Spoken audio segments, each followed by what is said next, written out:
नल जल में गड़बड़ी करने वाले मुखिया जी और बाद में परामर्शी समिति के अध्यक्ष महोदय अब आप नहीं बचेंगे। हालांकि जब चुनाव होने वाला था तो गड़बड़ी करने वाले मुखिया जी को क्या कैसे ही प्रतिनिधियों को चुनाव नहीं लड़ने देने की प्रावधान था। कहा गया था कि चुनाव ऐसे व्यक्ति को नहीं लड़ने दिया जाएगा, चुनाव से वंचित कर दिया जाएगा। लेकिन कुछ परिस्थितियां बदली, कार्यकाल परामर्शी समिति करके उनको कार्यकाल समझिए कि एक्सटेंड कर दिया गया, बढ़ा दिया गया। अब चुनाव में चूंकि उनको नहीं जाना है तो क्या वह उन पर कोई कार्रवाई नहीं होगी? नहीं, वो बचेंगे नहीं, उन पे बिल्कुल कार्रवाई होगी। और विभाग ने, पंचायती राज विभाग ने सभी डीएम को चिट्ठी लिख दिया है। क्या चिट्ठी है और किन किन लोगों पे कार्रवाई होगी, पूरी जानकारी हम इस वीडियो में देने वाले हैं। बहुत सारे दर्शकों का सवाल आ रहा था कि मुखिया जी हमारे यहां ऐसे लूट लिए, तो वार्ड सदस्य पैसा रख लिया, तो उन सभी पे कार्रवाई होगी, विभाग तैयारी कर रहा है। नमस्कार दोस्तों, मैं हूं अभय कुमार, आप देख रहे हैं ठोक तंत्र। परामर्शी समिति बनने के बाद भी नल जल व पक्की नली गली में गड़बड़ी करने वाले, पंचायतों का ऑडिट नहीं कराने वाले मुखिया जी अब परामर्शी समिति 16 जून से परामर्शी समिति अध्यक्ष जी नहीं बचेंगे, वह नपेंगे। उन पर कानूनी कार्रवाई होगा। और एक कानूनी कार्रवाई कैसे होगा, इस पूरी बात को हम बताएंगे।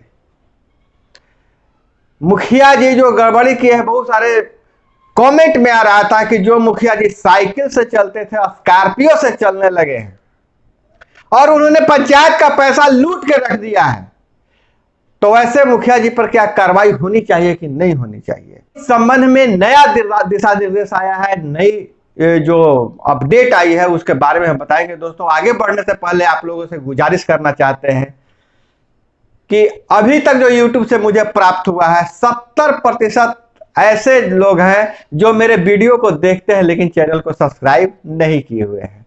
चैनल को सब्सक्राइब कर लीजिए और बेल वाला आइकन दबा दीजिए, क्योंकि जब भी मैं वीडियो डालूं तो सबसे पहले आपके पास पहुंच जाए दोस्तों। और मुझे भी संतुष्टि होगी, हमसे मेरा परिवार बढ़ रहा है, हमसे इतने लोग जुड़े हुए हैं। वीडियो पसंद आए तो लाइक शेयर जरूर कीजिएगा और कमेंट में जो भी आपके पास जो भी सवाल होगा, जो भी मन में विचार आते हैं, कमेंट में जरूर लिखिएगा।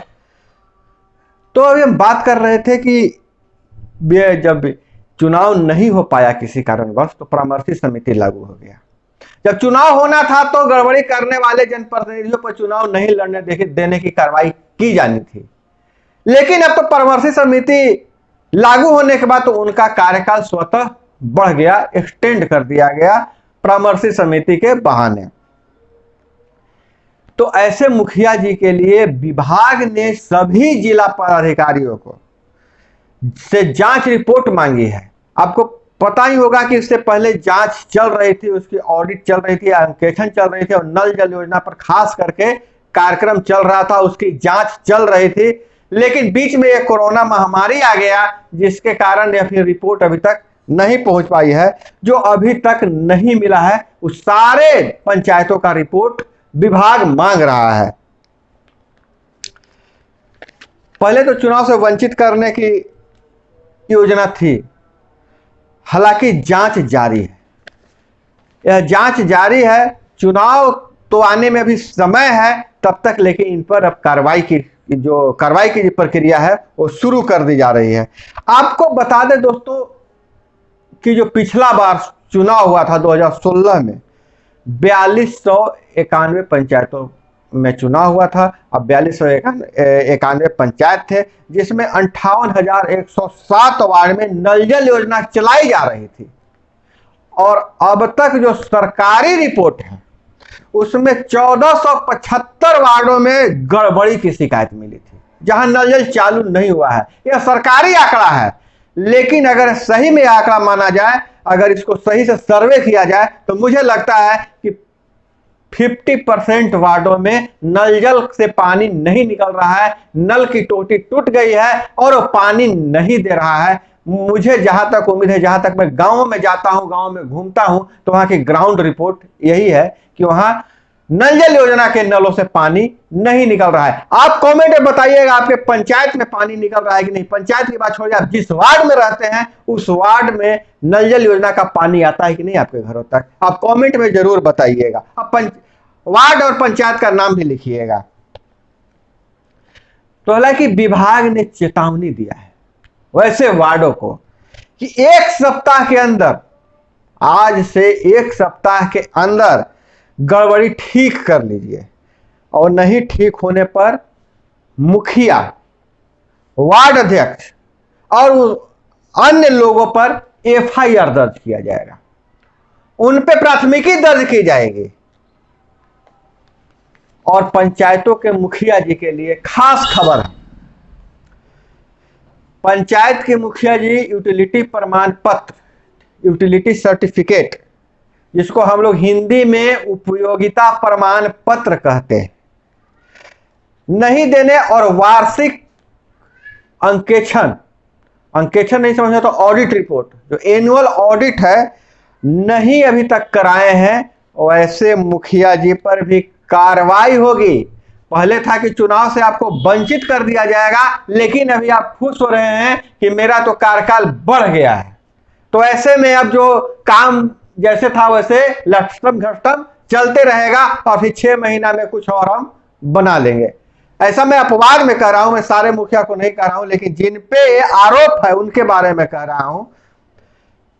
तो चुनाव से वंचित करने की बात तो दूर की बात है, अभी आप नहीं जमा किए हैं, ऑडिट नहीं करवाए हैं, तो आप पे विभागीय कार्रवाई होगी और कानूनी कार्रवाई एकदम तय है, क्योंकि पंचायती राज विभाग इस पर थोड़ा सख्त हो गया है। और जिस तरह से दबाव आम जनता का है, ग्रामीणों का भी दबाव विभाग पर ज्यादा है। मीडिया रिपोर्ट में बार बार आ रहे हैं कि जो पंचायतों में जो काम हुआ है, विकास के कार्य है, उसमें घोटाला हुआ है, मुखिया लोग मनमानी किए हैं। तो दोस्तों, आप इसी तरह से दबाव बनाए रखिए और गलत करने वाले पर कार्रवाई जरूरी है। और सही लोगों को चैनल पर चुनकर चैनल पर नहीं कर रहे हैं, मैंने पंचायतों में चुनकर भेजने के लिए, किसी को पद देने के लिए, आप कैसे सही लोगों को चुनेंगे और सही लोग जो हैं चुनाव की तैयारी कैसे करें, कैसे लड़े, इसके लिए आप चैनल पे मेरे बने रहिएगा। बार बार यहाँ से चलाया जाता है, कार्यक्रम चलाया जाता है हम लोगों को प्रशिक्षित करने का मतदाताओं के साथ। मैं वैसे जो संभावित प्रतिनिधि हैं उनको ही प्रशिक्षण का कार्यक्रम इस चैनल पे चलते रहता है, उन्हें चुनाव मंत्र दिया जाता रहता है, इसलिए आप इस चैनल पे बने रहे, चैनल को सब्सक्राइब जरूर कर लें। जांच अभी जारी है और कानूनी कार्रवाई तय है। आपको हम बता दें कि पूरे बिहार में 67,000 मुखिया व वार्ड सदस्यों ने मिलकर, 67,000 मुखिया और वार्ड सदस्यों ने मिलकर वार्डों में जल नल योजना पर काम कर रहे हैं। हर घर नल का जल पहुंचाने की योजना पर काम कर रहे हैं और इस योजना के क्रियान्वयन कर रहे हैं। लेकिन अभी तक मेरी जानकारी में, जो मेरे दर्शक बताते हैं, जो मेरे व्यूअर बताते हैं, जो आप लोग बताते हैं, उसके हिसाब से मैं दावे के साथ कह सकता हूं कि 50% वार्डों में पानी जो है, नल का जल नहीं पहुंचा है। और कम से कम 50% से तो नहीं, लेकिन 35 से 40% वार्डों में जो नली गली पक्की का कार्यक्रम हुआ है उसमें भारी अनियमितता बरती गई है। तो इस पे कार्रवाई होनी चाहिए, क्योंकि चुनाव में अभी देर है। जनता तो सबक सिखाएगी ही, लेकिन उससे पहले कानून का डंडा ऐसे लोगों पर जो जनता का पैसा लूटते हैं उन पर चलना चाहिए। तो दोस्तों, हम आज अपनी बात को यहीं पर विराम देते हैं और मिलते हैं अगले वीडियो में। जय हिंद, वंदे मातरम।